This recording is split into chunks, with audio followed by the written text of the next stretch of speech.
Vata dosha is the combination of space and air elements, and it forms the principle of movement.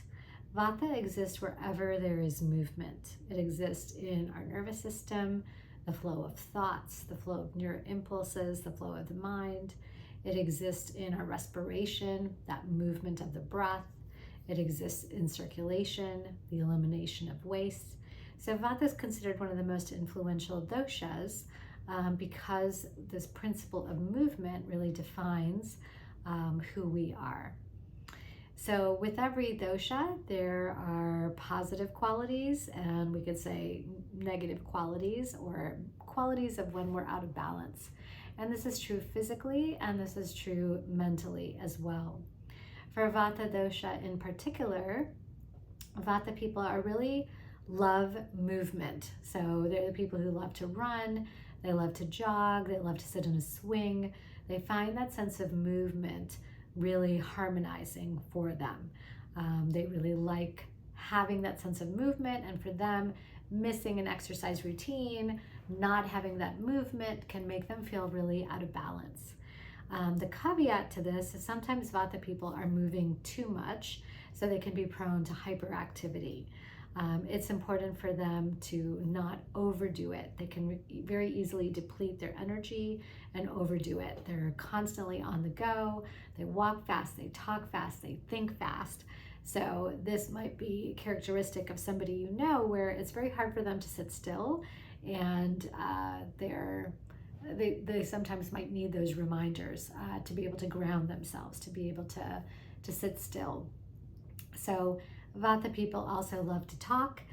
They are big talkers. Once again, that movement of the mouth, that movement of words, it's something that might really energize them, but can also very easily deplete them.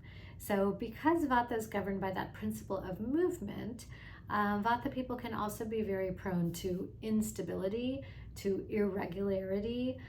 So they're prone to, for example, their mind sometimes having a lot of excess thoughts, making them more prone to insomnia. Their sleep patterns are more erratic because of that Vata instability that's in them. The number one most important thing for Vata people is routine, structure, grounding. They need to hear this over and over to kind of help them with that. They can also be extremely energetic and use up all this energy, and then become extremely fatigued and wipe themselves out and deplete themselves. So managing that energy to be more consistent without the highs and lows is an important Vata challenge that they might need some guidance on.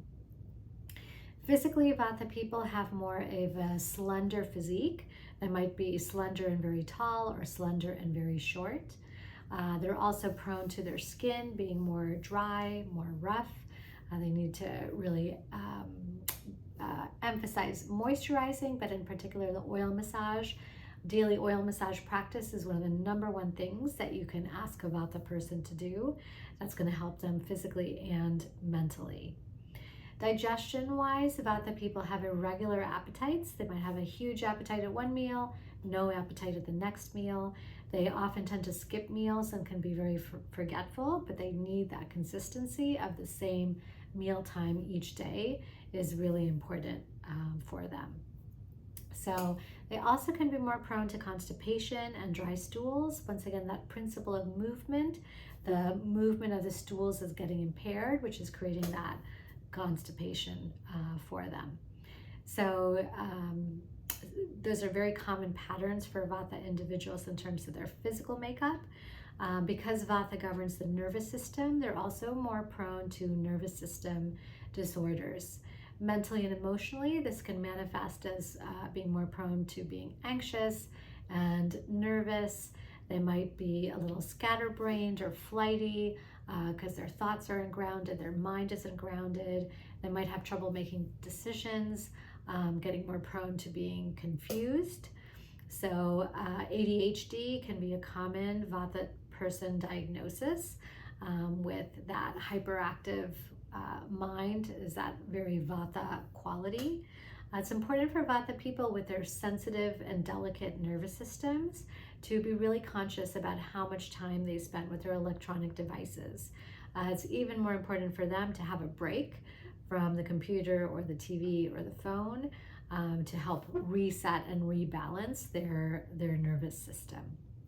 So when Vata people are stressed, they're going to most respond with anxiety. Doesn't mean that all Vata people are anxious, but it means when they're out of balance, they're more prone to being anxious than a Pitta or a Kapha individual might be. So that gives you a little overview of some of the mental imbalances a Vata person might face. But some of the positive qualities of Vata is they're people that are have a lot of clarity, have great imagination. These are the people that can be very visionary. They can see a bigger picture because of that space and air elements. It gives them that vision. It gives them that space for creativity and for imagination.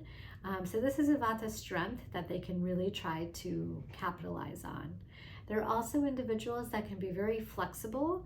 They're not tied down to anything, which can sometimes be to their detriment, but can also be a positive quality of being very flexible, very spontaneous, very dynamic.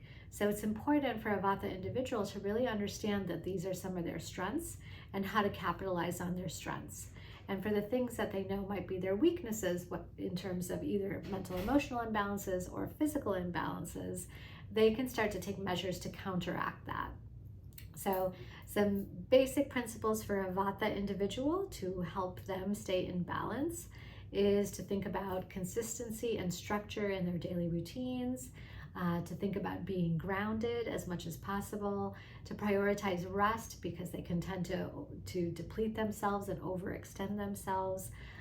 They can be prone to multitasking, so really making them conscious with meditation practices, mindfulness practices, how to be in the moment and not scatter their energies or scatter their mind that way.